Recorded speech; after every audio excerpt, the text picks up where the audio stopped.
Hi, எல்லோரும் எப்படி இருக்கீங்க? நல்லா இருக்கீங்களா? ஒரு சின்ன விஷயம். நீங்கள் வாழ்க்கையில் வந்து பணம் காசு சேர்த்து வைக்கலாம், நகை நட்டு சேர்த்து வைக்கலாம், வீட்டுக்கு தேவையான பொருளுங்க சேர்த்து வைக்கலாம், எல்லாமே நீங்கள் சேர்த்து வைங்க. ஆனால் சேர்த்து வைக்காத ஒரு தூக்கி போடுற ஒரு பொருள், ஒரு விஷயம் என்ன அப்படின்னு பார்த்தீங்கன்னா மனக்கவலை.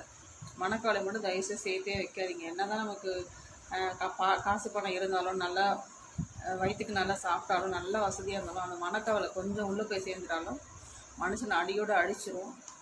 அதுலேருந்து மீண்டு வெளியில் வர முடியாது. வாழ்க்கை நிம்மதி இருக்காது, எதுவுமே பண்ண முடியாது நம்மளால். எல்லாமே இருந்தாலும் அதுலேருந்து வெளியில் வர முடியாமல் ஒரு தடுமாற்றமாகவே இருக்கும். நீங்கள் மற்றவங்கக்கிட்ட காசு பணத்தை பற்றி ஷேர் பண்ணிங்கன்னா, உங்கள் வீட்டு விஷயத்தை ஷேர் பண்ணிங்கன்னா இல்லையோ, மனசில் இருக்க கவலையை முதல்ல ஷேர் பண்ணுங்கள்.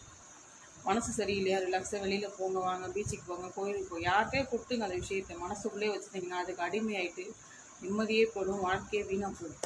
அந்த ஒரு விஷயத்தை மட்டும் சேர்க்காதீங்க. பாய். ஹாய், எல்லோரும் எப்படி இருக்கீங்க? ஒரு சின்ன விஷயம். இப்போ நம்ம இப்படி உருவமாக இருக்கோம்.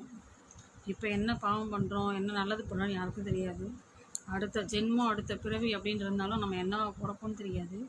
ஒரு சின்ன விஷயம் புரியணும் அப்படின்ற மாதிரி பார்த்தா, இந்த நாய், பூனை, குருவி, இந்த மாதிரி பிறவைகளாக இருக்குது பார்த்தீங்களா, வாயிலாச்சு.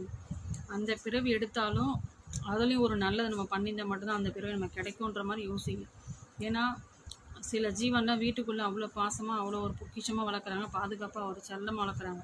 சில ஜீவன்லாம் வெளியில் பார்த்திங்கன்னா ஒரு சாப்பாட்டுக்கோ தண்ணிக்கோ கஷ்டப்படுது. நாயாக இருக்கட்டும், பூனையாக இருக்கட்டும், குருவியாக இருக்கட்டும், கிளியாக இருக்கட்டும், எதுவாக இருந்தாலும் அதுங்க பண்ண புண்ணியத்துக்கு வீட்டில் இருந்து அனுபவிக்குதுங்க, பண்ண பாவத்துக்கு ரோட்லேருந்து சில பிறவைங்க அனுபவிக்குதுங்க ஜீவன்கள். அதனால் நம்ம பண்ணுற பாவமோ நல்லது தான் அதை நிர்ணயிக்கும்.